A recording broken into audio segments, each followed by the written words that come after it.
Hey guys, are you having a hard time deciding whether you want a Gladiator or a Wrangler? Well, in this video, we're going to talk about the differences, the pros and cons of each, and try and help you decide which one you want. Hey everybody, it's Bubba with X's Jeeps, and we custom build badass Jeeps. Well, today we're out here at Benny Boyd Chrysler Dodge Jeep and Ram, where we bought our Gladiator, to kind of go over some of the differences between the Wrangler and the Gladiator. Pros and cons, all kinds of technical differences that hopefully will help you decide which one is right for you. Let's get started. Let's go over the first one. Now, they're not really apples to apples, but they kind of are, but they aren't. So this one is made for off-roading and towing, whereas you're mostly just going to be off-roading in this one, overlanding, whatever you want to call it. Basically, from the front all the way to pretty much right here, there isn't a whole lot of difference in them. But on the Gladiator, the frame starts to get a little bit different, and that's in order to support the towing capacities that they put on the Gladiator. Depending on which Gladiator you get, your towing capacity could be up to 7,650 pounds. Whereas with the JL Wrangler, your max towing capacity is going to be 3,500. So over twice the towing capacity of the JL. So really, if you're going to be towing stuff, or you're going to be doing a lot of heavy hauling when you're overlanding or off-roading, then the Gladiator is basically the way you want to go. When it comes to engine options, the Gladiator, you're pretty much limited right now to the 3.6 Pentastar. 285 horsepower, 260 foot-pounds of torque. Not bad.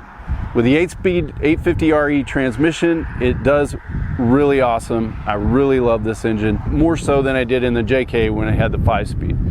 Now, if you go over here to the JL, you also have an option of the 2-liter 4-cylinder turbocharged engine.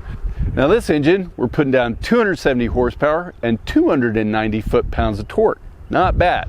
Sound a little funky, but it's still pretty good numbers, and the fuel economy isn't bad either. No matter which platform you choose, if you go with the V6, you're gonna get pretty decent mileage.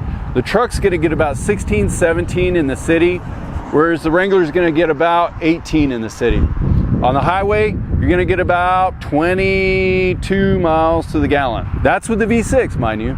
Now, if you go with the 4-cylinder turbo, you're gonna do a lot better. Highway, you're still gonna get about 23, 22, but in the city, you're gonna get about 21, which a lot of us drive in the city or off-road, so those low speeds, you're gonna get a lot better fuel efficiency. There is a third option available, but unfortunately, we don't have any here to video. I'm gonna go ahead and talk about it. It's the 3-liter EcoDiesel. Now, the numbers aren't it, when you start looking at them at first, don't look all that great. 260 horsepower, check out the torque, 480 foot-pounds. That's awesome. Now, I don't know what that's like gonna be off-road, but for you driving around every day, towing stuff, that's gonna be some awesome towing. And the fuel economy is not bad. It's very similar to the 2-liter 4-cylinder that is also available. When it comes to axle configurations, the Gladiator is gonna trump the Wrangler, and this is why. Any Gladiator you buy is gonna come with Dana 44 front and Dana 44 rear. The Wrangler has a couple different axle options. Now, if you bought a Sport or some other model besides a Rubicon, you're gonna end up with a Dana 30 front and a Dana 35 rear end. It's not the end of the world. I mean, unless you're off-roading a lot, you really don't need the Dana 44s that much. And to be honest with you, up to a 35-inch tire, I feel comfortable with them. If you're going any bigger than that, I always urge people to go with the Dana 44s and go for the Rubicon package. I believe in the Sahara models, you can get a Dana 44 rear in the Wrangler. I've talked about this before in my Gladiator videos, but when you buy a Gladiator, if you buy the Sport S Max tow package, you can get the wide track axles that you would find in a Rubicon minus the lockers. You're still gonna get 14 gears, and you are gonna get bigger brakes. There's a couple other options that you get with the Sport S Max tow package. And then of course, in either package, if you buy a Rubicon, you're gonna get the wide track axles with the lockers and 14 gears.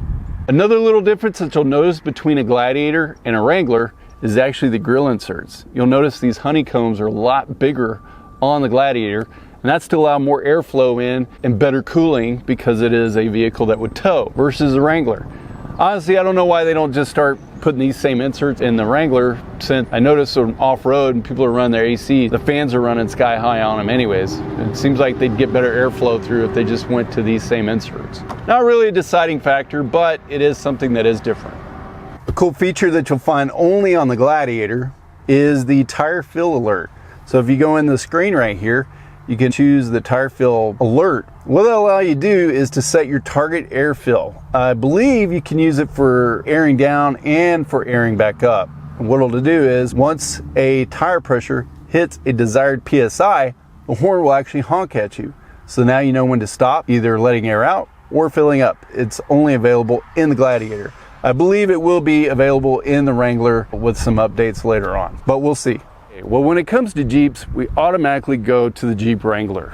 I mean, it's the icon. Let's talk about what the benefits of this are versus a Gladiator. First of all, everything stows nice and neat inside, underneath the cover, and it's weatherproofed, right? Unless you take the top off, which I will note that I like the top off better on the Wranglers than I do on the Gladiators. Let's talk about the interior a little bit versus the Gladiator. A lot more covered storage area. Plenty of room back here to go off camping for a week and put your ice chest or your refrigerator, all your camping gear, all your luggage, even for a family of 4. There's plenty of room in the back of the Jeep. Now, if it's just 2 of you and you're going out for a really long time, or you just want to take a lot more stuff, you can also lay down the back seats and increase that storage capacity tremendously. That's just not something you can do in the Gladiator. Although you do have the bed, and you can get the bed cover, which then you would exceed the storage capacity of the Wrangler. So lots of different ways to go about it, but some people just like the classic Wrangler look, and that's what you want to go with. Then you're not going to be disappointed with a Wrangler. Well, we've looked at the JL interior. Now let's look at the JT interior. Basically, from the front seats back, it changes. There's some added storage capacity underneath the rear seats. In this model, it just shows an open storage area, but you can get a locking storage area that goes underneath here. It's a great place to store some valuables or pretty much anything else you don't want people getting their hands on, like maybe firearms. Now, something else, the rear seat. It comes forward and you could stuff some extra stuff in there too. I don't want to tell you what to put back there, but you can lock it. There's a spot right up here where the pull handle to bring the seat down. Right next to it, you put your key in there and you can lock it to keep those valuables safe. And then the obvious, the rear storage area or the truck bed. You can put a lot of stuff back here, a lot more stuff than you could in the JL. Let's talk about the off-roading stats. And I'm gonna cheat and use my phone because there's a lot of stuff to cover and I'm not gonna fake it. So let's just read the phone, right? First things first, let's talk about the approach angle. This has been the topic of a lot of things. Well, the approach angle, not so much as the departure angle. I'll get to that in a minute. A regular Gladiator, the approach angle is 40.8 degrees. It's rounded up, 41.